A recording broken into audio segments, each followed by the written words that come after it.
Children, இன்றைக்கி ஓசோனாலிசிஸ் பற்றி தான் நம்ம பார்க்க போகிறோம். ஓசோனாலிசிஸ் உங்கள் புக்லேயே வருது, அதனால தான் இதை நடத்துகிறேன். டிப்ஸ் டு மெமரைஸ் இதில் பார்த்தீங்கன்னா என்ன ஓசோனாலிசிஸ்னால், ஓசோன் அதாவது வந்து அல்கீன்ஸ்னாலே உங்களுக்கு தெரியும், டபுள் பாண்டட் காம்பவுண்ட்ஸு. அல்கீன்ஸு ஓசோனோட ரியாக்ட் ஆச்சுன்னா, ஓசோனில் 3 ஆக்சிஜன் இருக்குது. இந்த டபுள் பாண்டடில் தான் வந்து கிளிவேஜ் நடக்கும். ஸோ டபுள் பாண்டு கிளிவேஜ், இந்த பக்கம் ஒரு ஆக்சிஜன் போட்டுக்கோங்க, இந்த பக்கம் ஒரு ஆக்சிஜன் போட்டுக்கோங்க, இன்னொரு ஆக்சிஜனை H2ஓட சேர்த்துருங்க.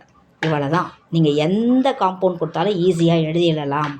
ஸோ CH3 CHO, இது CH3 CHO, 2 CH3 CHO, H2 + H2O2, அவ்வளோதான், முடிஞ்சு போச்சு.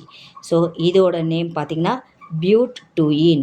1 2 3 4 வந்திருக்கு. ஹைட்ரோ கார்பன் வந்து 4 கார்பன் இருக்க ஹைட்ரோ கார்பன் வந்து பியூட்டேன். டபுள் பாண்ட் வந்துக்கிறதுனால பியூட்டீன். 2வது கார்பன் இடத்துல டபுள் பாண்ட் இருக்கிறதுனால பியூட்டீன். அவ்வளோதான். நெக்ஸ்ட்டு அசிட்டால்டிகைடுங்கிறது காமன் நேம்.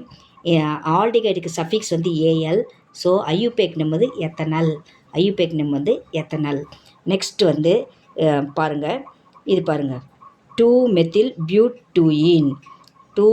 பியூட்டீன். இந்த காம்பவுண்ட் எழுதிக்கிறோம். எவ்வளோ பெரிய காம்பவுண்ட் கொடுத்தாலும் பரவாயில்ல, கிளிவேஜ் இந்த டபுள் பாண்டில் தான் நடக்கும். கிளிவேஜ் இப்படி போட்டுவிடுங்க. இந்த பக்கம் ஒரு O, இந்த பக்கம் ஒரு O, அடுத்து இன்னொரு ஓவை H2ஓட சேர்த்துருங்க. இந்த ரியாக்ஷன் இந்த ப்ரெசன்ஸ் ஆஃப் த ஜிங்கில் நடந்து ஹைட்ராலிசிஸ் ஆகுது. ஸோ ஓவோட சேர்த்துருங்க. நான் உங்களுக்கு டிப்ஸ் மட்டும் தான் இப்போ சொல்லித்தரேன். இப்போ பாருங்கள், இப்போ எழுதுங்க. CH3 CHO first எழுதிட்டிங்களா?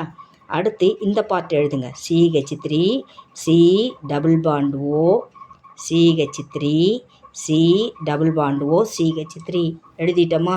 இது வந்து கீட்டோன், இது வந்து ஆல்டிகைடுக்கு ஏற்கனவே நம்ம இது பார்த்தோம். இதோட ஐயூபேக் நேம் வந்து எத்தனால். AL சஃபிக்ஸ் வந்து என்னது?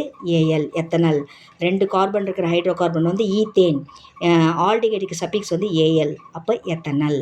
அடுத்து வந்து இது கீட்டோன். அதனால் கீட்டோன் ஃபங்க்ஷனல் குரூப் வந்து கீட்டோன். அப்போ 3 கார்பன் ஆட்டம் இருக்குது. 3 கார்பன் ஆட்டம் இருந்தால் ப்ரொஃபேன். இதுக்கு சஃபிக்ஸ் வந்து ONE. அதனால் இது வந்து என்னது? ப்ரொஃபனோன். ஆல்டிகைடுக்கு சஃபிக்ஸ் வந்து AL, கீட்டோனுக்கு சஃபிக்ஸ் வந்து ONE. நம்ம இப்போ ஓசோனாலிசிஸ் தான் படிக்கிறோம். ஓசோனாலிசிஸ் படிக்கும்போது இதை நல்லா தெரிஞ்சுக்கோங்க.